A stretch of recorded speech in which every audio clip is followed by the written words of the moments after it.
Дэвид и Лора Смит из Одессы, Флорида, отмечали свои совместные дни рождения со своими близкими друзьями Майкл и Шон Паркер. Это была их любимая ежегодная традиция. Отправились на лодке в Мексиканский залив, чтобы насладиться этим днем. Под лучами солнца волнение было ощутимым, когда они отправились на то, что, как они ожидали, должно было стать еще одной идеальной прогулкой по случаю дня рождения. Небо было ясным, светило солнце, а вода спокойной, что делало этот день идеальным для плавания под парусом. Лодка плавно скользила по заливу. Дэвид, заядлый рыбак, решил попытать счастье в плавании под парусом. Рыбалка на удочку, он надеялся поймать вкусную рыбу, чтобы приготовить ее на обед, когда они вернутся на берег. Тем временем Лора и Шон наслаждались легким покачиванием лодки и потягивали охлажденное шампанское, пока Майкл готовил закуски. И вся компания была в приподнятом настроении, наслаждаясь. В компании царило спокойствие, все казалось идеальным, проходили часы, пока они грелись на солнышке и смеялись вместе. Солнце достигло зенита, и празднование дня рождения было в самом разгаре. Дэвид, чувствуя себя авантюристом, забросил леску в воду, ожидая поклевки, у него был большой опыт, и он надеялся, что ему удастся подмотать удочку хороший улов. Однако вскоре день должен был принять неожиданный оборот. Дэвид почувствовал, как натянулась леска, он взволнованно вытащил свой улов, довольный тем, что это была крупная рыба, и бросился за фотоаппаратом, чтобы сфотографировать свой призовой улов. Лора весело позировала на заднем плане, но она и не подозревала об этом.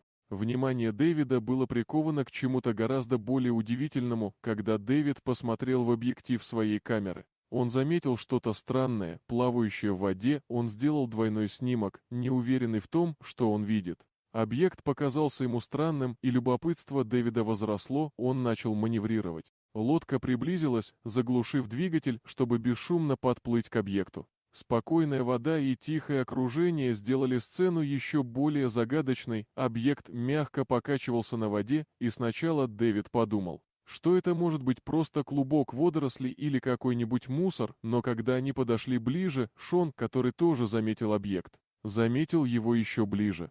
Странный объект приблизился, и они увидели то, что показалось им длинными каштановыми волосами, запутавшимися в волнах. К горлу Шона подступила паника, неужели уже слишком поздно помогать? Группа перегнулась через борт лодки, их сердца бешено колотились, когда они пытались разглядеть, что это был за объект. Подозрение Дэвида переросло в осознание, когда он увидел конечности, 2 руки и 2 ноги. Страх Шона, неподвижно лежащего в воде, усилился, им нужно было как можно скорее рассмотреть объект получше. Это был не буй и не ребенок, а маленький Джек Рассел-терьер. Рассел-терьер изо всех сил старался удержаться на плаву. На собаке был ярко-оранжевый спасательный жилет, благодаря которому ее было легче заметить на фоне воды, и сердце Дэвида сжалось от жалости к крошечному существу. Если бы не спасательный жилет, они бы его и вовсе не заметили, но что собака делала так далеко от берега? Дэвид и его друзья были озадачены.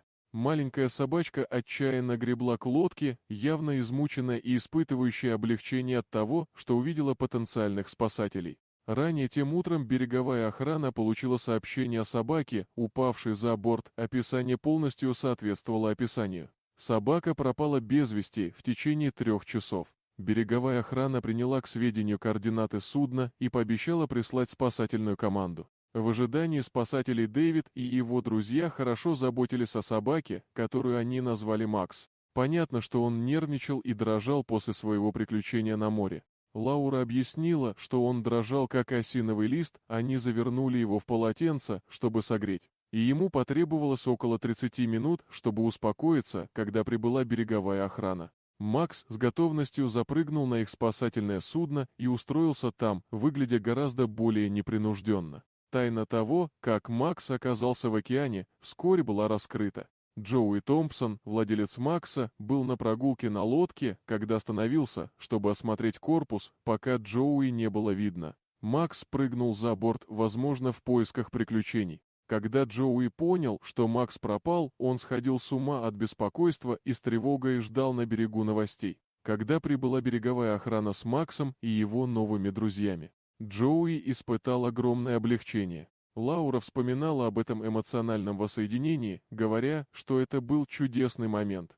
Он был трогательным и душераздирающим одновременно, у всех нас на глазах были слезы, Макс подбежал и начал лизать лицо Джоуи. И мы все плакали. Это был по-настоящему трогательный опыт, напоминание о том, как даже самые незначительные проявления доброты могут иметь огромное значение. Авантюрный дух Макса в стремительных действиях Дэвида и его друзей превратил то, что могло бы стать трагическим днем, в трогательную историю о дружбе и спасении. Иногда именно неожиданные моменты показывают нам истинную ценность сострадания и храбрости. Дорогие друзья, если вам понравилось видео, поставьте лайк, а также подписывайтесь на канал, где найдете еще много интересного.